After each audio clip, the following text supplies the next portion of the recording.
السلام علیکم۔ الحمدللہ وکفا والصلاة والسلام علی عبادہ الذین اصطفیٰ، اما بعد فاعوذ باللہ من الشیطان الرجیم، بسم اللہ الرحمن الرحیم۔ الم یجدک یتیما فآوی ووجدک ضالا فہدی ووجدک عائلا فاغنی۔ رب اشرح لی صدری ویسر لی امری واحلل عقدۃ من لسانی یفقہوا قولی۔ اللہم ارنا الحق حقا وارزقنا اتباعہ وارنا الباطل باطلا وارزقنا اجتنابہ، آمین یا رب العالمین۔ ناظرین کرام، خلق خدا کی خدمت، بالفاظ دیگر نوع انسانی کے ساتھ بھلائی کرنا، اس زندگی میں کرنے کے بہترین کاموں میں سے ایک ہے۔ جب بھی خلق خدا کی بھلائی کا نام آتا ہے تو ہمارے سامنے انسانوں میں سے بہت سے نام آتے ہیں، لیکن عجیب بات ہے کہ انسانیت کے ساتھ سب سے زیادہ بھلائی کرنے والے اور خلق خدا کے عظیم خادم حضرت محمد صلی اللہ علیہ وسلم کا نام ہمارے سامنے نہیں آتا۔ شاید اس لیے کہ ہم لفظ خادم رسول اللہ صلی اللہ علیہ وسلم کے ساتھ استعمال کرنا پسند نہیں کرتے۔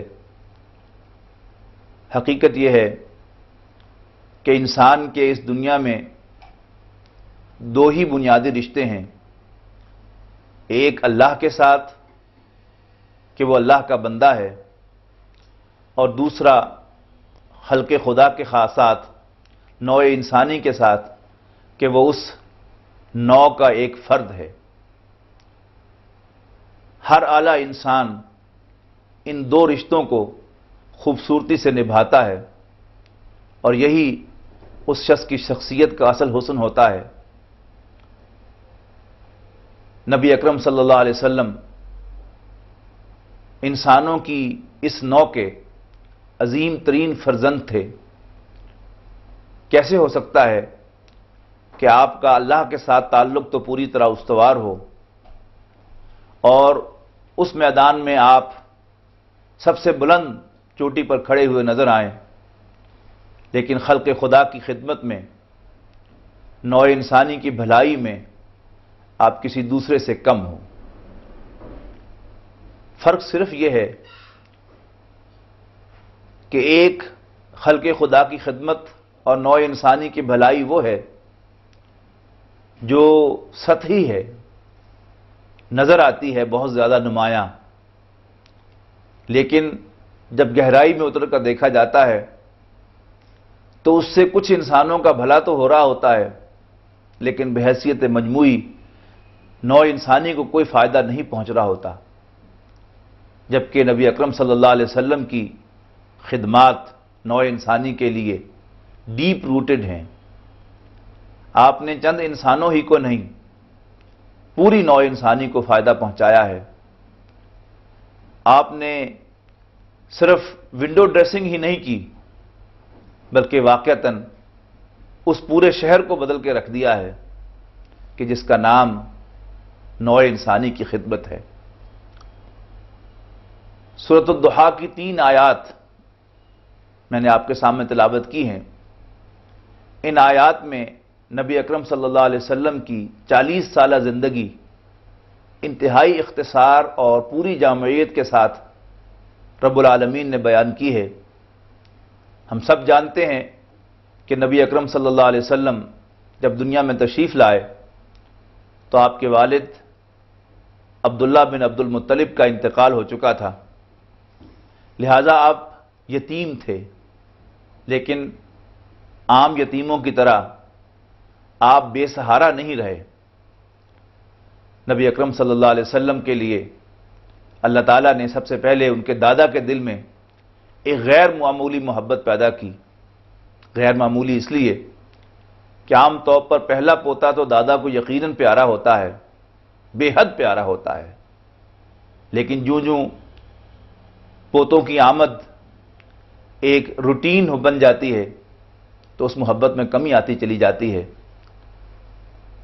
حضور صلی اللہ علیہ وسلم کے والد گرامی عبداللہ اپنے والد کے سب سے چھوٹے بیٹے یعنی 11ویں بیٹے تھے، تو حضور صلی اللہ علیہ وسلم کی پیدائش سے قبل یقیناً آپ کے دادا عبد المطلب کے 20 پوتے ہوں گے، لیکن اللہ تعالیٰ نے ان کے دل میں اس بچے کے لیے جن کا نام محمد تھا صلی اللہ علیہ وسلم، ان کے دل میں غیر معمولی محبت پیدا کی۔ انہوں نے اس بچے کی پیدائش کو سیلیبریٹ کیا، اس بچے کو ایک غیر معمولی نام دیا محمد صلی اللہ علیہ وسلم، اور مکے کے سرداروں سے کہا کہ میں نے اس بچے کا نام محمد رکھا ہے اور مجھے یقین ہے کہ اس کی بے حد تعریف کی جائے گی۔ نبی اکرم صلی اللہ علیہ وسلم معمول کے مطابق پہلے حضرت حلیمہ سعدیہ رضی اللہ عنہا کی گود میں پلے۔ آپ نے ابتدائی چند سال انہی کے پاس مکے کے سبوز میں گزارے، اور پھر آپ مکے تشریف لائے تو جلد ہی آپ کی والدہ کا انتقال ہو گیا، جس وقت آپ کی عمر 6 برس تھی۔ 2 ہی سال بعد جب آپ کی عمر مبارک 8 سال ہوئی تو دادا کو بھی اللہ نے بلا لیا۔ نبی اکرم صلی اللہ علیہ وسلم اب بنو ہاشم کی اجتماعی کسٹڈی میں تھے، پروٹیکشن میں تھے، لہذا پہلے آپ کے تایا زبیر آپ کی پرورش کرتے رہے، آپ کی سرپرستی فرماتے رہے۔ جب ان کا بھی انتقال ہو گیا تو بنو ہاشم کے سردار آپ کے دوسرے تایا ابو طالب بنے، اور نبی اکرم صلی اللہ علیہ وسلم کی سرپرستی انہی کے حصے میں آئی۔ ابو طالب نے خاندانی سربراہ کی حیثیت سے نبی اکرم صلی اللہ علیہ وسلم کی یعنی اپنے بھتیجے محمد بن عبداللہ کی سرپرستی کا حق ادا کیا، اور جیسے کہ ایک سربراہ خاندان کو ہونا چاہیے ویسا ہی بن کر دکھایا۔ نبی اکرم صلی اللہ علیہ وسلم ہر اعتبار سے ان کی پروٹیکشن میں رہے، یہاں تک کہ وحی کے آغاز کے بعد جب مکے والوں کو نبی اکرم صلی اللہ علیہ وسلم کے نظریات سے اختلاف ہوا اور انہوں نے ان کا انکار کیا، تو بنو ہاشم اپنے سردار ابو طالب کی سرکردگی میں اپنے فرزند عبداللہ کے بیٹے محمد صلی اللہ علیہ وسلم کو نہ چھوڑ سکے اور انہیں اون کیے رکھا۔ اس کے نتیجے میں ان پر جو تشدد کیا گیا وہ بھی برداشت کیا اور جھیلا، لیکن انہوں نے محمد بن عبداللہ کا ساتھ نہ چھوڑا صلی اللہ علیہ وسلم۔ دوسری بات ان 3 آیات میں فرمائی گئی کہ وَوَجَدَكَ عَائِلًا فَأَغْنَىٰ، اور اللہ نے آپ کو تنگ دست پایا تو غنی کر دیا۔ آپ کا یہ غنی ہونا حضرت خدیجہ رضی اللہ تعالی عنہا کی شادی کے ذریعے سے ہوا، لیکن اس کا واقعہ بھی بڑا دلچسپ ہے کہ نبی اکرم صلی اللہ علیہ وسلم ایک مرتبہ غمگین گھر تشریف لائے۔ حضرت خدیجہ نے دریافت فرمایا کہ کیا معاملہ ہے، آج آپ کچھ پریشان ہیں؟ آپ نے فرمایا کہ میں شہر سے باہر گھوم رہا تھا، میں نے ایک قافلہ دیکھا کہ جس میں بچے بھوک سے بلک رہے تھے، ان کے تن پہ کپڑا پہننے کو نہیں تھا، بڑی قسم پرسی کا عالم تھا۔ میں سوچ رہا تھا کہ میرے پاس کچھ دولت ہوتی تو میں ان کی مدد کرتا۔ حضرت خدیجہ سمجھتی ہوں گی کہ میرا مال میرے شوہر کا مال ہے، لیکن انہیں احساس ہوا کہ چونکہ ان کے شوہر انتہائی دیانتدار ہیں، وہ ان کے مال کو اپنا مال نہیں سمجھتے، لہذا انہوں نے مکے کے سرداروں کو گھر بلایا اور ان سے کہا تم سب گواہ رہو کہ میں نے اپنا سارا مال اپنے شوہر محمد کو دے دیا صلی اللہ علیہ وسلم، ورضی اللہ عنہا۔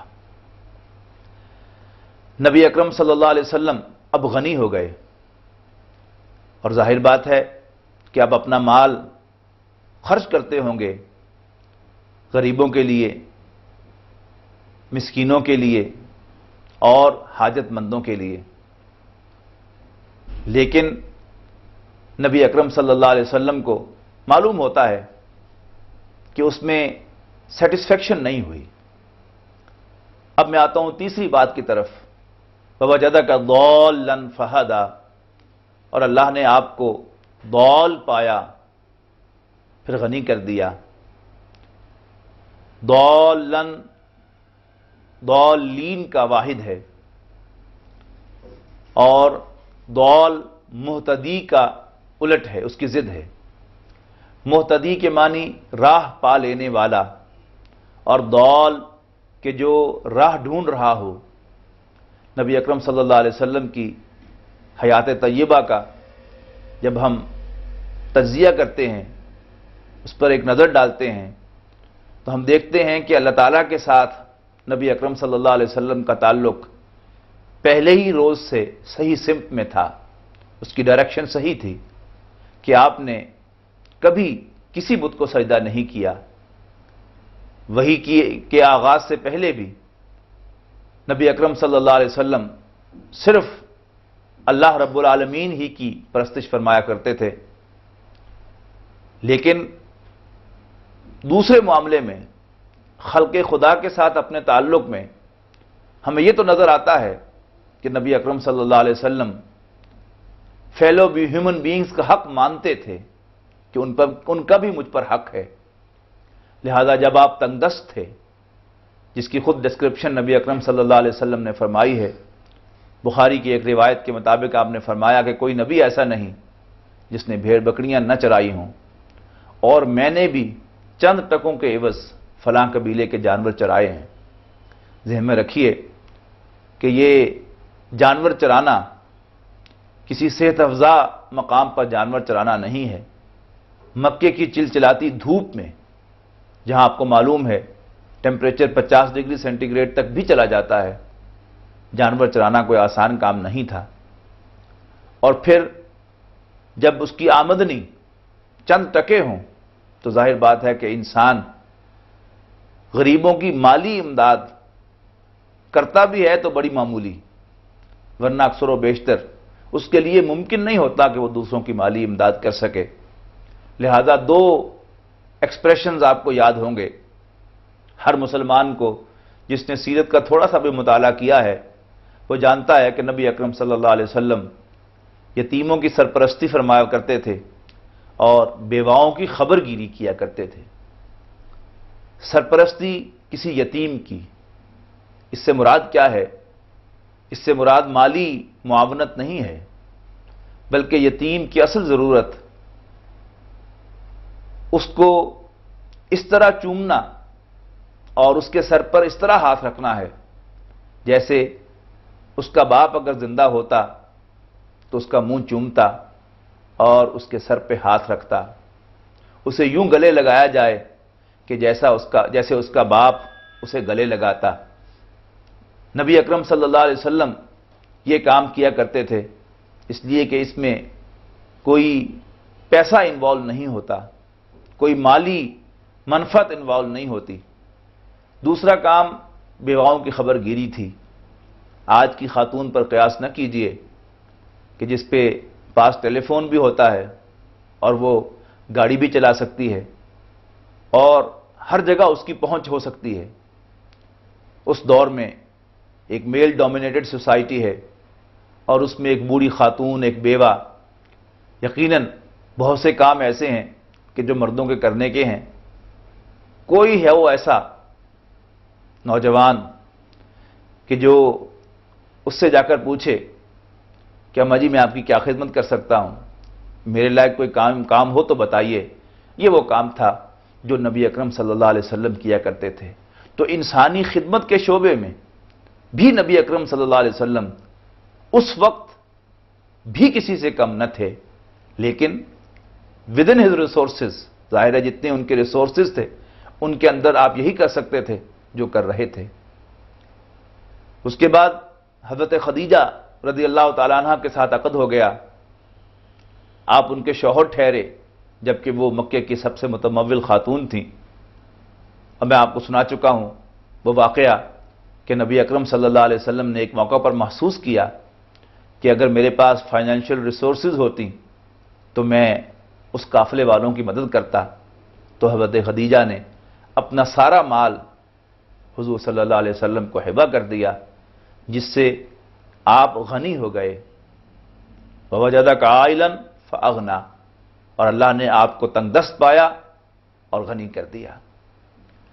اس کے بعد سیرت النبی کا مطالعہ کرنے سے پتہ چلتا ہے کہ نبی اکرم صلی اللہ علیہ وسلم نے حلف الفضول نامی ایک ویلفیئر آرگنائزیشن جوائن کی۔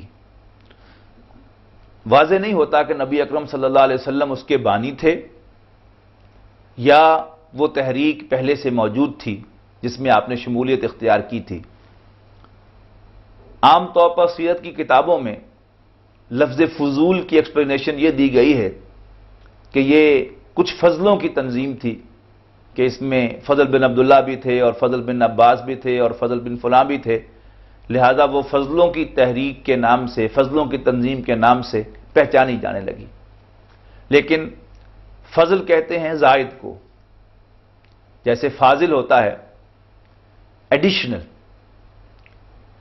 کوئی شخص دن بھر اپنی معاش کے لیے جدوجہد کرتا ہے اور شام کو وہ کچھ فاضل کام کرتا ہے، والنٹیئر ورک کرتا ہے، تو یہ بھی ایک ایکسپلینیشن جو ہے فضول کے لفظ کے لیے ہو سکتی ہے۔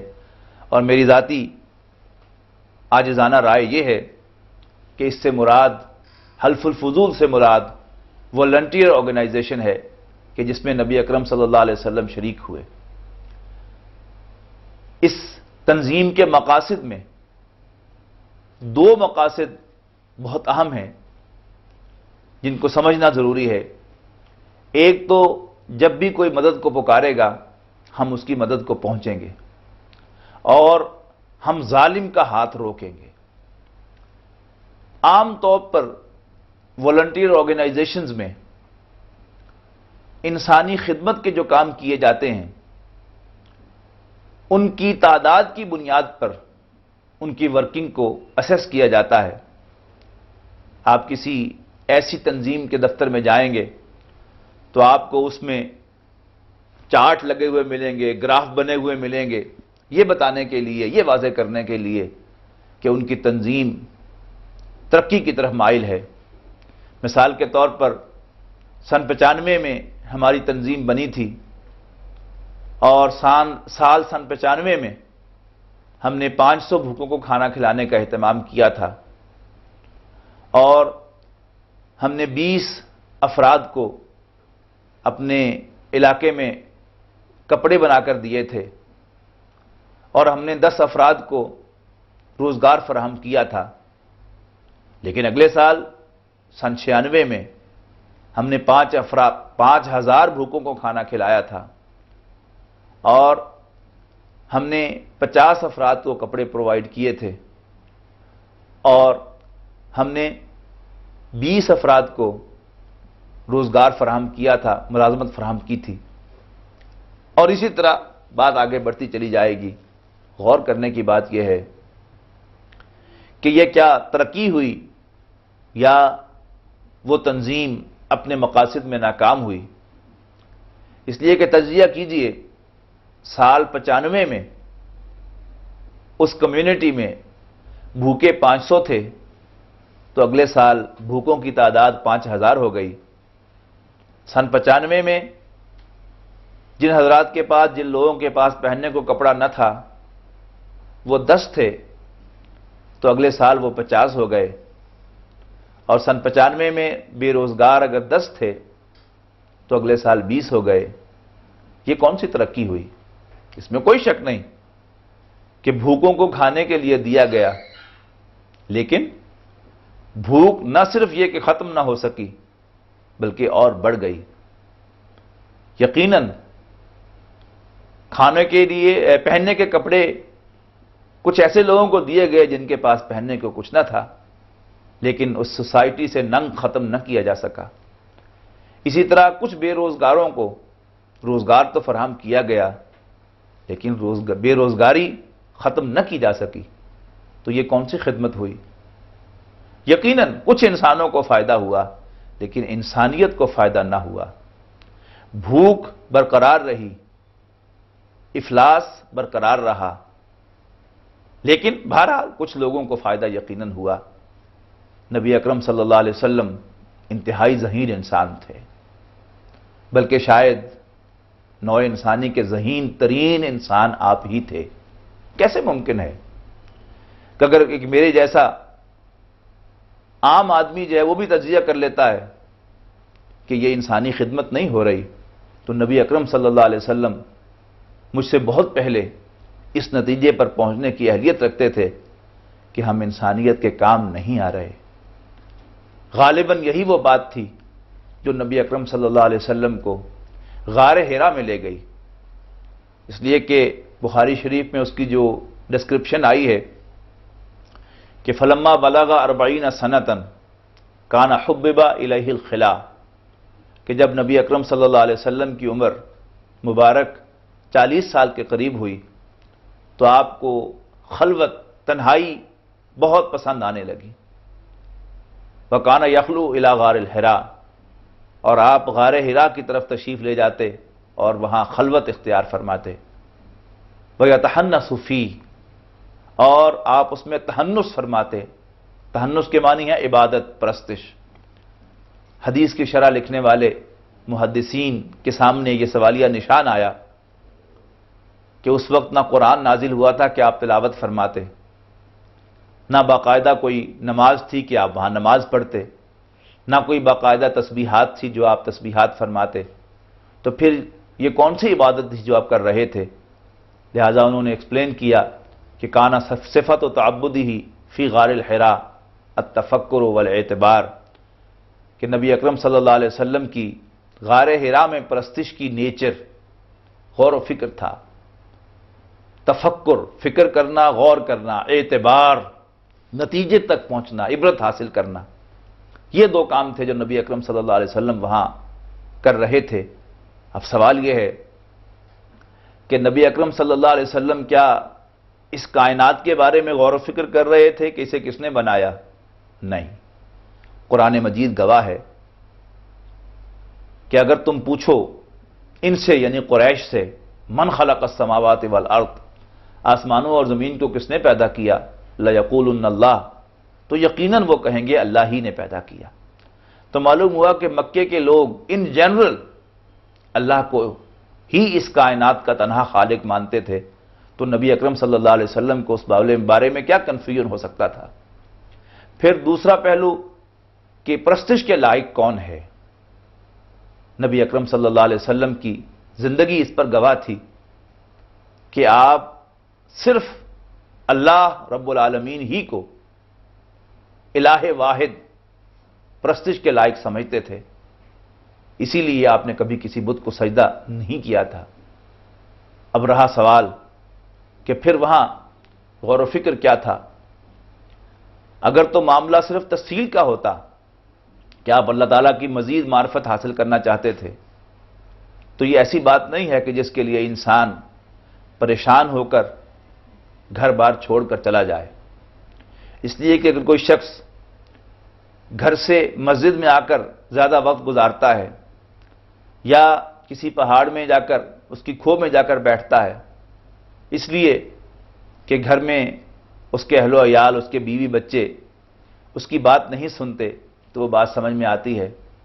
لیکن جہاں ایک آرام دہ بستر ہو، ظاہر بات ہے کہ حضرت خدیجہ شہر کی ایک متمول ترین خاتون تھیں، تو ان کا گھر بھی مکے کا یقیناً ایک لگزوریس گھر ہوگا۔ اور سب سے بڑی بات کمپنی کی ہوتی ہے۔ جس گھر میں انسان کو حضرت خدیجہ جیسی بیوی کی کمپنی نصیب ہو، وہ بلا وجہ اس گھر کو چھوڑ کر نہیں جاتا۔ نبی اکرم صلی اللہ علیہ وسلم کا اس گھر کو چھوڑ کر جانا اور 7 ہفتے وہاں قیام کرنا، جیسا کہ روایات سے ثابت ہے، وہ بلا وجہ نہیں ہے، اور آپ کی زندگی اس پر گواہ ہے کہ اللہ تعالیٰ کی عبادت میں، اس کی پرست میں تو آپ پہلے ہی روز سے یکسو ہیں، لیکن انسان کے میں کیسے کام آؤں، آپ مختلف اٹیمپٹس کر رہے ہیں، ان میں کامیاب نہیں ہو رہے۔ پہلے بغیر مالی وسائل کے آپ نے یتیموں کی سرپرستی اور بیواؤں کی خبرگیری کر کے انسان کی خدمت کی، پھر حضرت خدیجہ کے مالی وسائل کے ساتھ تنہا اس رخ پر کام کیا، پھر محسوس ہوا کہ نہیں، یہ تنہا کرنے کا کام نہیں، تو حلف الفضول جوائن کی، اور انشاءاللہ اگلی نشست میں وہ دوسرا پہلو جو حلف الفضول کے مقاصد میں شامل تھا اس پر بھی گفتگو ہوگی۔ لیکن معلوم ہوتا ہے کہ جلدی آپ نے محسوس کیا کہ ہم انسانیت کے کسی کام نہیں آ رہے، تو پھر میں انسان کے کیسے کام آؤں، میں انسانیت کے ساتھ کیسے بھلائی کروں۔ غالباً یہی وہ غور و فکر تھا جو کرنے کے لیے، یہی وہ گتھی تھی جو سلجھانے کے لیے آپ غار حرا میں تشریف لے گئے تھے۔ واللہ عالم بالصواب۔ آخر دعوانا ان الحمدللہ رب العالمین۔